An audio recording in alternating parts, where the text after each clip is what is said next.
আসসালামু আলাইকুম ওয়া রাহমাতুল্লাহি ওয়া বারাকাতু।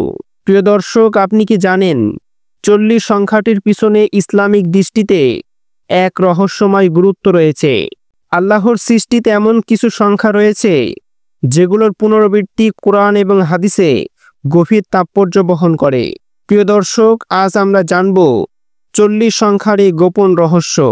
আল্লাহ তাআলা হযরত মূসা আলাইহিস সালামকে তাওরাত নাজিলের জন্য 40 রাত তুর পাহাড়ে অবস্থানের নির্দেশ দেন। পবিত্র কোরআনে বলা হয়েছে, আর আমি মূসার সাথে চুক্তি করেছিলাম 30 রাতের জন্য এবং তা পূরণ করলাম আরো 10 দ্বারা। আল্লাহ তাআলা যখন রাসূলুল্লাহ সাল্লাল্লাহু আলাইহি ওয়াসাল্লামকে নবুয়তের জন্য মনোনীত করলেন, তখন তার বয়স ছিল ঠিক 40 বছর। এটি ইশারা করে যে 40 বছর বয়স মানুষের পূর্ণ পরিপক্কতা এবং দায়িত্ব গ্রহণের উপযুক্ত সময়।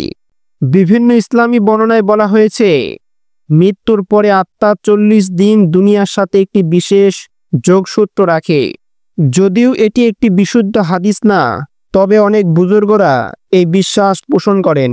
একটি সহিহ হাদিসে বলা হয়েছে, মানুষের মায়ের গর্ভে প্রথম 40 দিন পানি আকারে থাকে, তারপর 40 দিন রক্তের খণ্ড এবং তৃতীয় 40 দিনে মাংসপিণ্ড হয়ে আত্মা ফুৎকার হয়। একটি হাদিসে বলা হয়েছে, আল্লাহ তাআলা প্রতিদিন 40 জনকে জান্নাত এবং 40 জনকে জাহান্নামের অধিবাসী হিসাবে লেখেন। এই বর্ণনা বিভিন্ন সূত্রে প্রচলিত। কিছু বর্ণনায় আছে, দাজ্জাল দুনিয়ায় 40 দিন অবস্থান করবে, তবে তার প্রথম দিন হবে 1 বছরের সমান, দ্বিতীয় দিন হবে 1 মাসের সমান, তৃতীয় দিন হবে 1 সপ্তাহের সমান, আর বাকি 37 দিন হবে স্বাভাবিক। প্রিয় দর্শক, নবী মুহাম্মদ সাল্লাল্লাহু আলাইহি ওয়াসাল্লাম 40 বছর বয়সে নবুয়ত প্রাপ্ত হন। এটি হিকমতের এক মহান সূচনা। 40 দিন পর আত্মা গর্ভে ফুঁকানো হয়। এটাই মানুষের সৃষ্টির রহস্যের এক মোড়। 40 দিন সালাত কায়েম করলে মুনাফিকি থেকে মুক্তি পাওয়া যায়। নবী মূসা আলাইহিস সালাম 40 রাত আল্লাহর সাথে মোনাজাতে কাটিয়েছিলেন তুর পর্বতে। 40 বছর ছিল বনী ইসরাইলদের মরুভূমিতে ভ্রমণকাল, শাস্তি এবং শিক্ষা একসাথে। কেউ মারা গেলে 40 দিন পর্যন্ত তার আত্মার উপর দোয়া করা মুস্তাহাব। 40 জন মুসলিম জানাজায় থাকলে মৃত ব্যক্তি মাফ পেতে পারে। হাদিসে এসেছে, যদি 40 জন সৎ ব্যক্তি দোয়া করে, আল্লাহ তাআলা তা কবুল করেন। ইসলামিক জ্ঞানের গভীরতা বুঝতে 40টি হাদিস মুখস্থ করা এক বিরাট ফজিলত।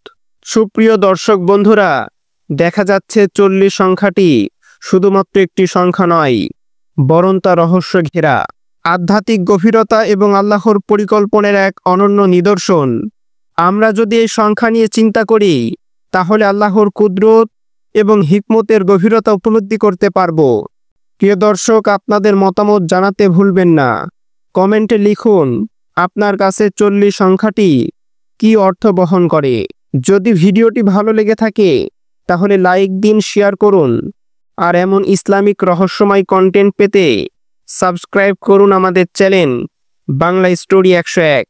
নতুন ভিডিও নোটিফিকেশন পেতে বেল আইকনে ক্লিক করতে ভুলবেন না। আল্লাহ হাফেজ।